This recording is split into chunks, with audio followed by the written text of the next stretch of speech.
ఇక హన్మకొండ జిల్లా పరకాల మండలం వెల్లంపల్లిలో గ్రామస్తులు ఆందోళనకు దిగారు. వంకాయకుంటలో రోడ్డు పనుల కోసం కాంట్రాక్టర్ మట్టి తీసేందుకు ప్రయత్నించగా గ్రామస్తులు అడ్డుకున్నారు. గత 2 రోజులుగా మట్టి తీసేందుకు రాగా గ్రామస్తులు అడ్డుకోవడంతో అక్కడ నుండి సదరు కాంట్రాక్టర్ వెళ్లి పోయాడు కాగా తమ గ్రామాలకు మట్టి అవసరం ఉంటే తాము ఎక్కడికి వెళ్లాలని గ్రామస్తులు నిలదీశారు. ఇక నెత్తుటి గాయాలకు 44 ఏళ్లు పూర్తి అయ్యాయి. ఆదిలాబాద్ జిల్లాలోని ఇంద్రవెల్లికి 4.5 దశాబ్దాల కాలం తర్వాత విముక్తి కలిగింది. అవును, ఇంద్రవెల్లి అమరవీరుల సంస్మరణ దినాన్ని ప్రభుత్వం తొలిసారిగా అధికారికంగా నిర్వహిస్తోంది. దీంతో ఆంక్షల నడుమ గిరిజనులు సాంప్రదాయ పద్ధతిలో పూజలు నిర్వహించి నివాళులు అర్పించారు. 40 ఏళ్ల తర్వాత స్వేచ్ఛా వాయువు పీల్చుకుంటున్న ఇంద్రవెల్లి ఘటనపై రాజ్ న్యూస్ ప్రత్యేక కథనం.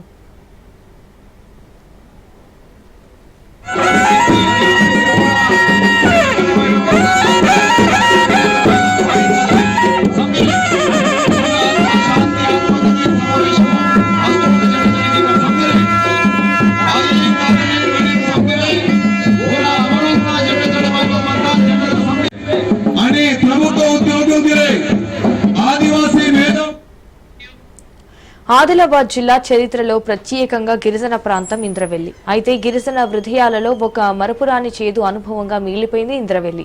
భూమి కోసం, భుక్తి కోసం, అటవీపై హక్కుల కోసం 1981లో ఆదిలాబాద్ అడవుల్లో గిరిజనులు గొంతెత్తారు.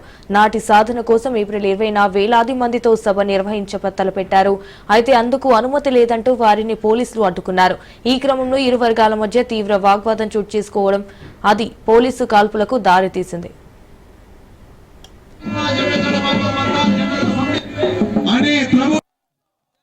జమీన్ స్ఫూర్తితో ఈరోజు భూమి భుక్తి విముక్తి కొరకు 1981 ఏప్రిల్ 20న ప్రాణత్యాగాలు అర్పించిన ఇంద్రవెల్లి అమరవీరులను ఈరోజు గత 44 సంవత్సరాలుగా గత పాలకులు ఇక్కడ నివాళులు అర్పించడానికి కూడా ఆదివాసీ సమాజానికి అవకాశం ఇవ్వలేదు. ఈరోజు ప్రజాపాలనలో ఈ ప్రభుత్వంలో ఈరోజు స్వేచ్ఛగా ఆదివాసీ సమాజానికి నివాళులు అర్పించడానికి అవకాశం ఇచ్చిన ప్రభుత్వానికి ఆదివాసీ సమాజం తరఫు నుంచి కృతజ్ఞత తెలియజేస్తున్నాం.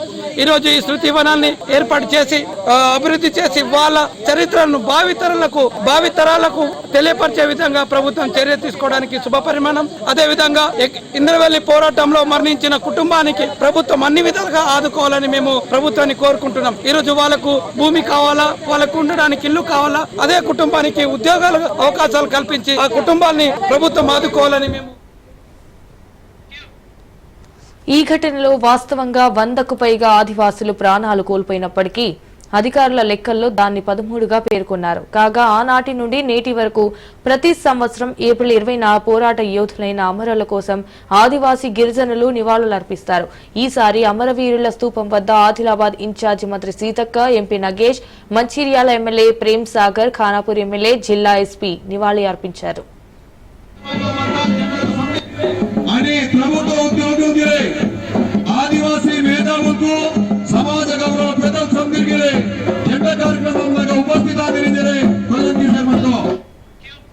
ఈ సందర్భంగా ఆదివాసీ నాయకులు 1981 ఘటనలో 100కు పైగా ఆదివాసులు ప్రాణాలు కోల్పోయారని తెలిపారు. కానీ అధికారుల లెక్కల్లో 13గా పేర్కొన్నారన్నారు. సర్వే చేసి మరణించిన ప్రతి కుటుంబంలో చదువుకున్న వారికి ఉద్యోగం కల్పించాలని కోరుతున్న ఇళ్లతో పాటు 5 ఎకరాల భూమిని ప్రభుత్వం కల్పించాలని డిమాండ్ చేశారు.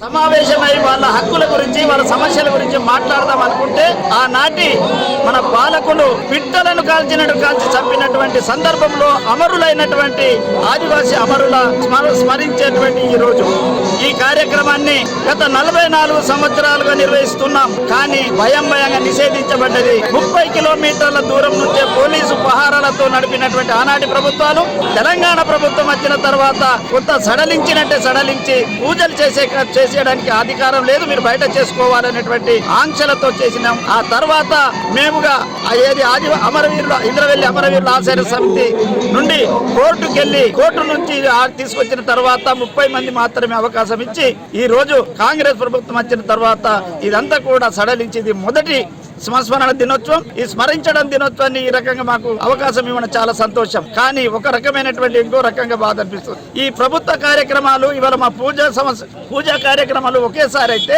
మా ఆచారాలు గాని మా సాంప్రదాయాలు గాని సామర్థ్యపరమైనటువంటి జరగకపోతున్నాయి. ఇదే ప్రభుత్వ కార్యక్రమాలు ఇవాళ పూజలు చేసి రేపు ప్రభుత్వ అభివృద్ధి. ఇక 4.5 దశాబ్దాల కాలం తర్వాత అక్కడ విముక్తి కలిగినట్టయింది. దీంతో గిరిజనులు భారీ ఎత్తున ఇంద్రవెల్లి అమరవీరుల స్తూపం వద్దకు వచ్చి తమ వారిని గుర్తు చేసుకుంటున్నారు. విముక్తి కోసం పోరాడి అమరులైనటువంటి స్థలం పోరుగడ్డ ఇంద్రవెల్లి. వాళ్లకు ఘనంగా నివాళులర్పించడం కోసం ఈరోజు ఈ సందర్భంగా ఏదైతే ఆదివాసులు ఎదుర్కొంటున్న సమస్యలు ఆ రోజు నుంచి ఈ రోజు వరకు కూడా అలాగే ఉన్నాయి. 170 కానీ చట్టం కానీ ఇక్కడ అమరు చెందినటువంటి కుటుంబాలకు కూడా ఆదుకోవడంలో ప్రభుత్వం విఫలమైంది.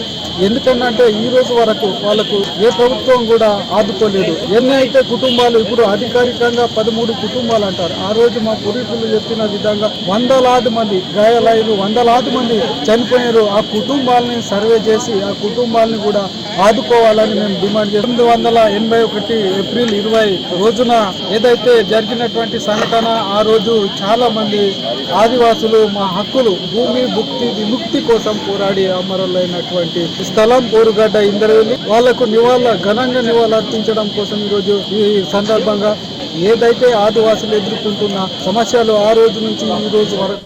ఉప్పల్ స్టేడియంలోని నార్త్ స్టాండ్ కు తన పేరును తొలగించడంపై ఇండియన్ క్రికెట్ మాజీ కెప్టెన్ అజారుద్దీన్ అసహనం వ్యక్తం చేశారు. అజారుద్దీన్ పేరును ఉప్పల్ స్టేడియంలో నార్త్ స్టాండ్ నుంచి తొలగించాలంటూ కూడా అంబుజ్మెంట్ జస్టిస్ ఈశ్వరీయ ఆదేశించారు. 10 ఏళ్ల పాటు ఇండియన్ క్రికెట్ జట్టుకు కెప్టెన్ గా 19 ఏళ్లు క్రికెటర్ గా దేశ క్రికెట్ జట్టుకు సేవలు అందించానని, అలాంటి తనపై కుట్ర చేస్తున్నారని ఆవేదన వ్యక్తం చేశారు. Which has erupted yesterday. I think the decision of the ombudsman, I think is against me because stand which is named after him. I think it's very befitting for a person like me stand like that. It is done with the Apex Council full play. I think it's not my sole decision. It is the Apex Council decision, and I think today, I really Azharuddin, whatever Azharuddin is today, is because of the people. The people of India has made Muhammad Azharuddin, and I'm also thankful to the Almighty Allah and my parents and my grandfather and all the well-wishers and all the fans who are here. They are also feeling the heat on this, and I think I've been getting so many calls since morning, since yesterday, that this is what has happened. So I just told them, you have patience and believe in the Almighty God. At this point of time, we need a lot of patience. So I think we have to work with patience, and I think there are so many things which are happening, association which are being overlooked. The things been happening there because there's a big controversy with the Sunrisers also, because the people are troubling for tickets and passes. I think the Sunrisers have also threatened to move from Hyderabad and have another home ground. Controversy which has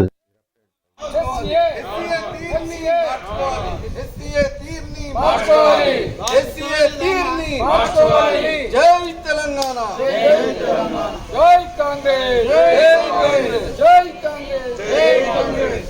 HCA down down, HCA down down, HCA down down, down down, HCA down down, HCA down down, HCA down down, HCA other way zindabad, other way zindabad, other way zindabad, other way zindabad, HCA down down. BRS party రజతోత్సవ వేడుకల కోసం ఉమ్మడి వరంగల్ జిల్లా ముస్తాబవుతుంది. యావత్ తెలంగాణ ప్రజలు స్వచ్ఛందంగా సభలో పాల్గొని కేసీఆర్ ను చూడాలని, కేసీఆర్ మాట వినాలని ఎదురు చూస్తున్నారు. కేసీఆర్ పాలన స్వర్ణయుగాన్ని తలపించిందని, కాంగ్రెస్ పార్టీ మోసాలను ప్రజలు గ్రహించారన్నారు. రానున్న ఎన్నికల్లో తిరిగి బీఆర్ఎస్ పార్టీకి పట్టం కట్టాలని ప్రజలు నిర్ణయించుకున్నారన్నారు. అయితే భారీ బహిరంగ సభ ఏర్పాట్లను పర్యవేక్షిస్తున్న ఎమ్మెల్సీ పోచంపల్లి శ్రీనివాసరెడ్డితో మా correspondent Chandrasekhar face to face.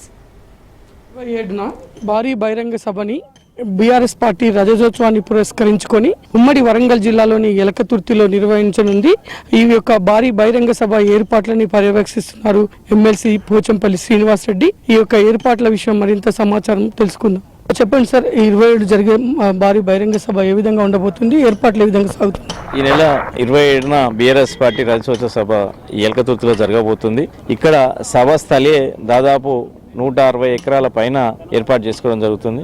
360 డిగ్రీస్లో parking స్థలాలు కూడా 1000 ఎకరాల పైన ఏర్పాటు చేసుకోవడం జరిగింది. పక్కనే ఈ సభస్థలి పక్కనే పార్కింగ్. ఎక్కడి నుంచి ఉమ్మడి జిల్లా 10 జిల్లాలకి వెళ్ళి వచ్చే బీఆర్ఎస్ పార్టీ అభిమానులకు, కార్యకర్తలకు, లీడర్లకు ఎవరికి కూడా ఇబ్బంది జరగకుండా అన్ని ఏర్పాట్లు పక్కనే పార్కింగ్ దూరం నుంచి వస్తారు కాబట్టి అన్ని ఏర్పాట్లు పక్కనే ఉండే విధంగా ఏర్పాటు చేసుకోవడం జరుగుతుంది. ఎండాకాలం కాబట్టి ఇంకా కొన్ని మరిన్ని జాగ్రత్తలు తీసుకొని వాళ్ళకి మంచినీళ్ళ వాటర్ బాటిల్ కానీ అదేవిధంగా మా చల్ల కానీ చల్ల ప్యాకెట్స్ కానీ 10 లక్షల చల్ల ప్యాకెట్లు 10 లక్షల వాటర్ బాటిళ్లు మహిళలకు దూరంకి వెళ్ళి వస్తున్న మహిళలకు కూడా ఇబ్బంది కలగకుండా మహిళా ప్రతినిధులకు టాయిలెట్స్ కానీ పురుషులకు టాయిలెట్స్ కానీ అదేవిధంగా పార్కింగ్ స్థలాలకు కూడా టాయిలెట్స్ కానీ వాటర్ బాటిల్ కానీ అన్ని కూడా ఏర్పాటు చేయడం జరుగుతుంది. ఇక్కడికి వచ్చే వారికి ఎవరికి కూడా ఇబ్బంది జరగకుండా ఎలాంటి అసౌకర్యం లేకుండా అన్ని ఏర్పాట్లు ఇక్కడ జరిగింది. అంతా కూడా కేసీఆర్ గారి నాయకత్వంలో ఇక్కడికి కేసీఆర్ గారిని చూడాలని కేసీఆర్ ని చాలా రోజులు 10 సంవత్సరాల స్వర్ణయుగం చూసినాం కాబట్టి మళ్ళీ ఈ 15 నెలల్లో పడుతున్న కష్టాలు కేసీఆర్ చెప్పుకోవాలని ఆలోచనతోటి ప్రజలందరూ కూడా కేసీఆర్ చూడడానికి వస్తారు కాబట్టి వచ్చేవారికి ఎలాంటి ఇబ్బంది లేకుండా అన్ని కూడా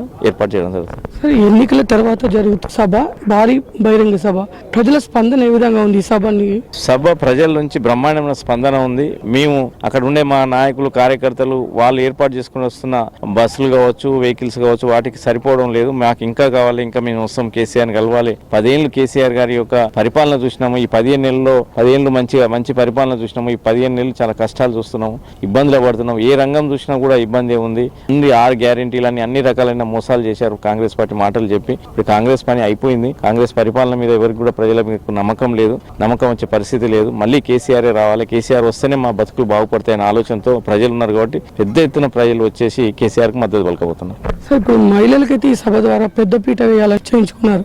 ఏ విధంగా ఉండబోతుంది మహిళల పాత్ర ఈ సభలో? మహిళలు మేము ఇక్కడికి మాత్రం మహిళల ప్రతినిధులను మాత్రమే పిలవడం జరుగుతుంది. మా యొక్క నాయకులు మా యొక్క లీడర్లను మాత్రం పిలుచుకోవడం జరుగుతుంది. కేసీఆర్ మహిళలకు రాబోయే రోజుల్లో 33% రిజర్వేషన్ ఉంది కాబట్టి రాబోయే రోజుల్లో గ్రామం నుంచి ప్రతి మండలం నుంచి ప్రతి ఎక్కడ కూడా మంచి స్ట్రాంగ్ మహిళా కమిటీలు వేసి మహిళలను కూడా వీటిని పార్టీలో ఇన్వాల్వ్ చేయాలి. మహిళల నుంచి స్పందన తీసుకురావాలి, మహిళల్లో చైతన్యం తీసుకురావాలి, సమాజం పట్ల దీని పట్ల తీసుకురావాలన్న ఉద్దేశంతో స్పెషల్ గా ఫోకస్ మహిళా దాని మీద కేసీఆర్ గారు చేయబోతున్నారు. సార్ ఈ సభ ద్వారా తిరిగి మీరు పునర్వైభవం ప్రజల్లోకి వస్తుందంటారా? ప్రజల స్పందన మీ వైపులో ఎట్లా ఉందంటున్నారు? ఆల్రెడీ ప్రజల్లో ఆ స్పందన వచ్చేసేసింది. పూర్వ వైభవం కేసీఆర్ కావాలి, మా కేసీఆర్ మళ్ళీ ముఖ్యమంత్రిగా చూడాలి, కేసీఆర్ ముఖ్యమంత్రి కూర్చోబెట్టాలన్న ఆలోచనతో ప్రజలు వచ్చారు కాబట్టి ఇంత పెద్ద ఎత్తున స్పందన ప్రజల నుంచి వస్తుంది మాకు.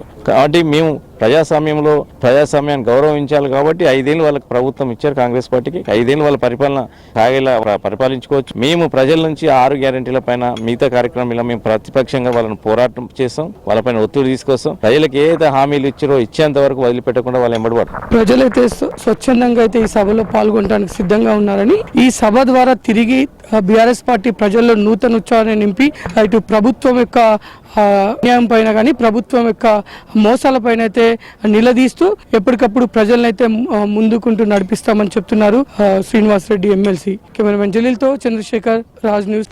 సీఎం చంద్రబాబు నాయుడు 75వ పుట్టినరోజు సందర్భంగా Visakha metro region development authority వినూత్నంగా శుభాకాంక్షలు తెలిపింది. విశాఖలోని ఎంజీఎం బీచ్ లో నరసింహాచారి అనే యువకుడు సీఎం సైకత శిల్పాన్ని రూపొందించారు. ఈ సైకత శిల్పం చూపరులను ఎంతగానో ఆకట్టుకుంది.